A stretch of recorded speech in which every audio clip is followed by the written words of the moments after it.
जो हम देख रहे हैं कि पीछे 2 महीने से करीब ये जो जन जागरण अभियान चला हुआ है वो कितने तेजी से आगे बढ़ा है। और इसमें हर जो शख्स जो मेवात का उत्थान चाहता है, विकास चाहता है, सबसे पहले तो मैं सभी से निवेदन करूंगा कि एक बार अपनी जगह पे खड़े हो जाइएगा। और तो मैं पहले बोलूंगा, पीछे पीछे आपको बोलना है। मैं शपथ लेता हूं कि मैं नशा मुक्त रहूंगा। वह सभी मित्रगण, परिवार, समुदाय, जिला व प्रदेश को नशा मुक्त करने में प्रयास करूंगा। जैसे बच्चों ने और फिर युवा साथियों ने इस बात का एहसास कराया कि नशा है वो बहुत ही खतरनाक चीज है और किस तरीके से वो पूरे परिवार के लिए, पूरे प्रदेश के लिए एक नाश का कारण है। तो बेसिकली अगर हम सही बात करें तो जैसा कि आप जानते हैं कि नशा एक सामाजिक बुराई है और सामाजिक बुराई का पतन समाज के माध्यम से, समाज के प्रबुद्ध लोगों की मदद से ही किया जा सकता है। तो मैं सबसे पहले पिछले बहुत दिनों से यहाँ के जितने गणमान्य लोग एक अच्छी सोच के साथ इस नशे को खात्मे की तरफ हम बढ़ रहे हैं, उसके लिए आप सभी से निवेदन करूंगा कि उनके लिए जोरदार तालियां बजाई जाए। ये भी बजाइए, क्योंकि आप भी अब उस संकल्प का हिस्सा बन चुके हैं और हम उम्मीद करेंगे कि बहुत जल्द, जैसा कि हम सब चाहते हैं कि हमारा पूरा मेवात का इलाका नशा मुक्त हो, उसको हम करके दिखाएंगे। क्या आप जानते हो या कोई बताएगा मुझे कि शेर को क्या ये पता है कि उसे शेर कहा जाता है? क्या शेर को पता है कि उसका नाम शेर है? जो जानवर जिसके लिए नाम तय किया गया उसे खुद पता नहीं कि वो शेर है, उसको शेर किसने बनाया? उसको शेर हमने बनाया। क्यों बनाया? क्योंकि हमने देखी कि शेर के पास वो जज्बा, वो शक्ति, वो ताकत, वो हुनर, वो मादा और वो लड़ने का जज्बात है, जिसमें अपने से 10-20 गुना बड़े हाथी को भी वो मिनटों में खत्म कर देता है। तो मैं मानूंगा कि इस नशे के खिलाफ जितने लोग लड़ रहे हैं वो किसी शेर से कम नहीं है। और ये सही समय है कि हम सब शेर बन जाएं और नशा रूपी जो बुराई है उसको हम समाप्त कर दें। आपको जान के बड़ी हैरानी होगी कि हाथी का जो बच्चा होता है उसको बांधने के लिए, काबू करने के लिए एक बेड़ी का यूज किया जाता है। बेड़ी, सांकड़ जिसको बोलते हैं, सांकड़ का। और हाथी को बांधने के लिए एक सूतड़ी काफी रहती है। कोई बताएगा ऐसा क्यों है? और हाथी को बांधने के लिए एक छोटी रस्सी काफी है, ऐसा क्यों है? वो इसलिए है कि हाथी भी जब बच्चा था तो उसको सांकड़ से बांधा गया था। उसने उसको, उस बेड़ी को तोड़ने की कई बार कोशिश भी करी पर कामयाब नहीं हुआ। और जब वो बड़ा हुआ तो उसके दिमाग में ये बात समा गई कि जिससे तुझे बांध दिया गया है उसको तू कभी तोड़ नहीं पाएगा। और आज हम संकल्प लेते हैं कि जो बेड़ी नशे की हमारे पैरों में, हमारे युवा साथियों के गले में, पैरों में पड़ी है, उससे हम मुक्त हो जाएंगे और कोशिश करेंगे कि मेवात को एक नशा मुक्त पूरा क्षेत्र के रूप में जाना जाए। तो इसके लिए बहुत सारी तालियां बजाओ एक बार। वक्ता रहे, सभी ने जिक्र किया एक बात का कि एसपी साहब को पूरे भारत में जानते हैं। हमारे सुभान खान जी जो वक्ता थे उन्होंने कहा, तो मुझे भी पता है कि सब जानते हैं, पर अब जानते हैं गलत कारणों से, क्योंकि 5-7 टीमें पूरे भारत से हमारे यहाँ रहती है और हमारे लोगों को पकड़ के ले जाती है। पर मैं चाहूंगा कि अब वो हमें बुराई के लिए नहीं, अच्छे कार्यों के लिए हम जाने जाएं। और जैसा कि ये बिल्कुल सच है कि ये जो जन जागरण छेड़ा है, मेवात के लोगों ने जितनी मुद्दत और जितनी शिद्दत से काम किया है इसको नशा मुक्ति की तरफ ले जाने में मेवात में, तो हम अच्छे कामों के लिए भी आगे जाने जाएंगे। बहुत से लोगों ने हमसे सिफारिश की, हमसे उम्मीद की, हमें चौधर की पगड़ी पहनाई, जो कि मेवात का एक रमणीक ढंग भी है अपने आप में। तो मैं आप लोगों से तसल्ली से वादा करता हूं कि इस पगड़ी की इज्जत को बढ़ा के रखेंगे और इन सबको जो इस प्रकार के गलत कामों में इन्वॉल्व है, इनको अंतिम मौका हम दे रहे हैं यहीं से, इसी मंच से, कि वो चले जाएं, भाग जाएं, नशाखोरी बंद कर दें, नहीं उनकी जो जगह है वो वहीं भेज दिए जाएंगे। कई चीजें हैं जो बेसिकली इस प्रकार के जो युद्ध जो हमने छेड़ा है उसमें कारगर साबित हो सकती है। सब कुछ लोगों ने जिक्र किया शिक्षा का, हाँ वो बहुत जरूरी है। कोई बच्चा शिक्षा के समय कहाँ जाता है, किससे बात करता है, कैसा बर्ताव है, कोई चेंज तो नहीं है उसके बर्ताव में, क्योंकि यही उम्र है जिसमें सबसे ज्यादा वो इस प्रकार के नशे का आदी होने के चांस रहते हैं।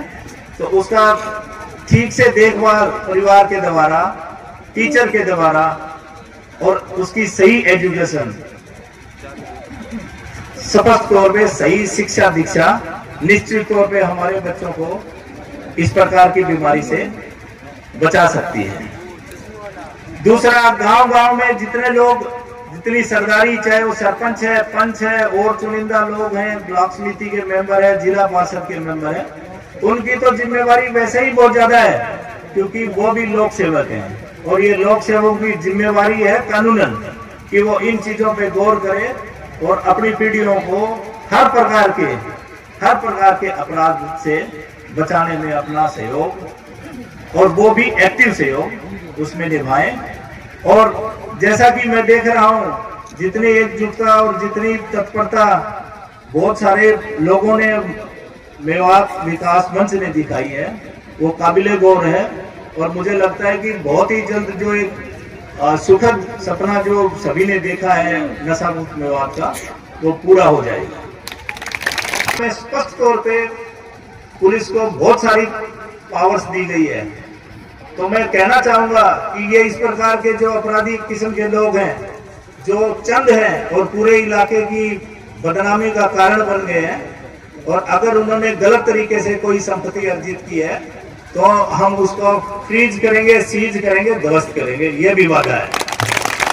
और ये चेतावनी भी है उनको कि वो इस प्रकार के काम बंद कर दें और एक अच्छे मेवात का सपना जो यहाँ के गणमान्य लोगों ने देखा है, हम सब ने मिलकर देखा है, उसको हम वहां तक पहुंचे, उसको हम साकार करें। और जो पीछे के जो हालात रहे हैं उसको हम भूल के बहुत जल्द उस प्रकार का मेवात का निर्माण करें जिसकी की जरूरत है और जो कि विकास के लिए अति आवश्यक भी है। गांव-गांव में हमने कमेटियां बनाने का जैसे निर्णय लिया, वो कुछ ग्रामवासी भी निर्णय ले रहे हैं, तो मेरी ओर से कमेटियों को भी मैं एम्पावर करता हूं कि वो किसी भी आदमी जो भी इस प्रकार की गतिविधियों में शामिल है उसका नाम हमें बताएं, उसको चेतावनी दें। अगर वो फिर भी नहीं मानता है तो फिर हमें बताएं, फिर हम बताएंगे पुलिस उनको सीधा कैसे करती है। पुलिस का जितना सहयोग जिस लेवल पे चाहिएगा वो 100% नहीं, आपको 200% मिलेगा। और सब कहते ऐसा नहीं है, मेरा मानना है कि 2 और 2 4 नहीं, 2 और 2 1000 और हजारों हजार होते हैं। और ये एक मूवमेंट है, किसी भी देश में क्रांति जब भी आई है, किसी भी इलाका विशेष में क्रांति आई है, तो उसका प्रमुख कारण लोग बने हैं। ये बिल्कुल सच्ची बात है। तो ये जो नई मूवमेंट है, इसमें भी आप लोगों का जो सहयोग है वो अतुलनीय है, और मुझे फक्र है कि आप लोगों ने इस प्रकार की जिम्मेवारी उठाई है पूरे इलाका को सही रखने की, नशा मुक्त रखने की। और इतना भी मैं बताना चाहूंगा कि मैं कोई इतने टॉल क्लेम नहीं करूंगा कि ये मैंने किया है, बल्कि मैं ये भी फक्र से कहना चाहूंगा कि ये आप लोगों का ही पूरा गेम है, और आप लोगों ने ही ये करके दिखाया है कि पिछले मात्र 1 महीने में जो नशाखोरी है करीब 60 से 70% गिरावट है उसमें, और ठगी के मामले हैं वो 50% से कम रह गए हैं। तो ये बड़ी बेहतर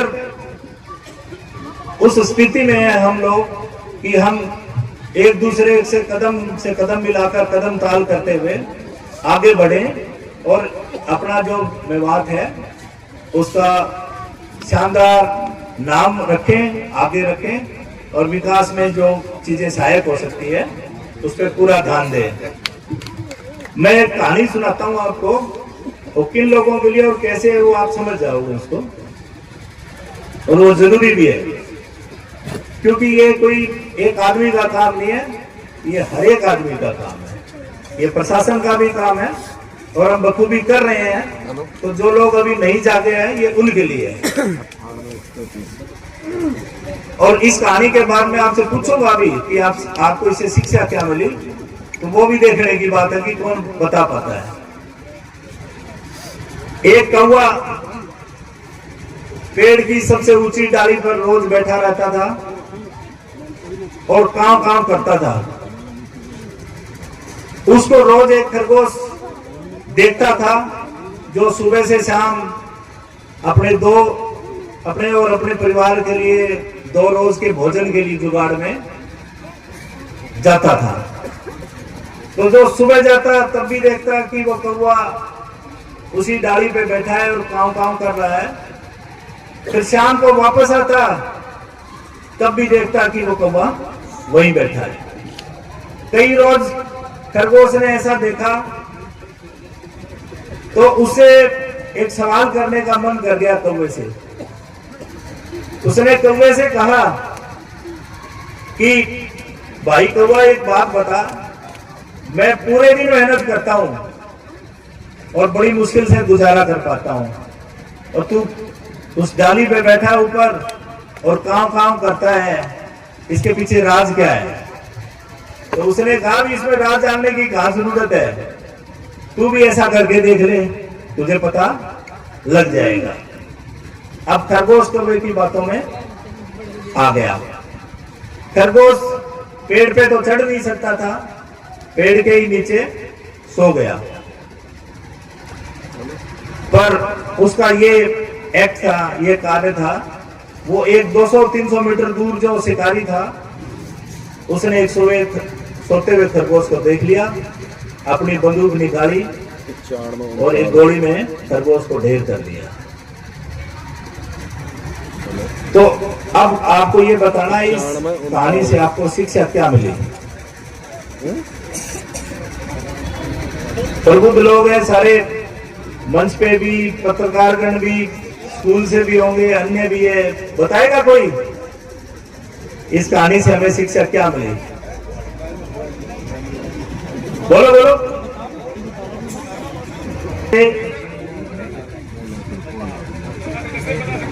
हाँ, इस कहानी से भी ये शिक्षा मिली तो हमारा वर्क था कंटिन्यू, तो जाग रहा था, एक काम करा तो जागा हुआ था, सिस्टम को देख रहा था। वही खरगोश अपनी मेहनत में लगा तो मेहनत को छोड़ के सो गया और भूल गया उस समय को भूल के ना रहे, बाकी जागते रहे और मेहनत करते रहे। इस कहानी से शिक्षा यह मिली कि अगर आप बहुत बड़े पद पे बैठे हो, बहुत ऊपर हो, तभी आपका गुजारा बिना काम के हो सकता है, अन्यथा बिल्कुल नहीं है। तो ये ऊंचे पद पर भी जो लोग बैठे हैं, जाहिर तौर पर उनकी भी जिम्मेवारी है कि वो भी इस जो जन जागरण है इसका हिस्सा बने और अपने मेवात को बहुत आगे तक ले जाने में। हमारे जिन्होंने बड़ी अच्छी बात बताई और ये बिल्कुल सच्ची बात है कि विविध प्रकार के नशे हैं वो समाज का नाश कर रहे हैं। और स्पष्ट तौर पे और मैं तो ये कहना चाहूंगा कि जो आज जो नशा कर रहा है आदमी, आप सोच के देखें कि उसके बाद उसकी अगली पीढ़ी और अगली पीढ़ी, मतलब दादा पोता वाली पीढ़ी। तो लोग कहते थे पहले तो एक कहावत ये थी कि दादा खरीदे पोता बरते। अब मुझे लगता है कि आगे कहावत ऐसी हो जाएगी कि आदमी एक नुकसान करे, गलत काम करे और उसको पोता भूलते। तो इसी तरीके से एक और में हास्य भी है और कहानी भी है और सीख भी है।